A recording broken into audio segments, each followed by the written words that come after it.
नजर बद का आसान इलाज।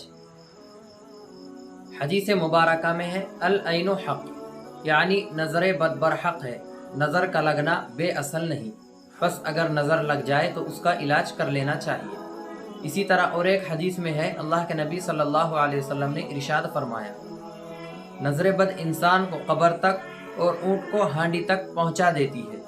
इसी तरह और एक हदीस में है, अल्लाह के नबी सल्लल्लाहु अलैहि वसल्लम ने इरशाद फरमाया, मेरी उम्मत में तकदीर के बाद सबसे ज़्यादा अमवात नज़र बद की लगने की वजह से होंगी। इससे यह मालूम हुआ कि नज़र बद लगने की वजह से इंसान बहुत सी बीमारियों और बहुत सी परेशानियों में मुब्तला हो जाता है।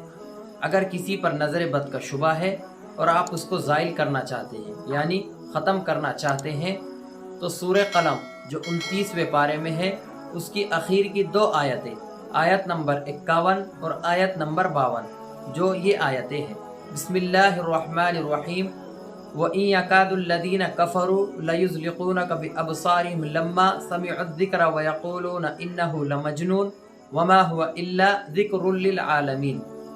इन दोनों आयतों को 7 मरतबा पढ़े और जिस पर नज़र बद का शुबा है उस पर दम करे।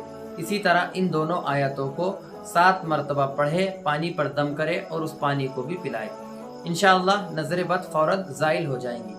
जिन बच्चों पर बार बार नज़र बद लगने का शुबा रहता है, जिन्हें लगती है, उन पर आप इन 2 आयतों को पढ़कर दम करने का मामूल बनाएं। इंशाअल्लाह वो नज़र बद से महफूज रहेंगे और बहुत सी बीमारियों से महफूज रहेंगे।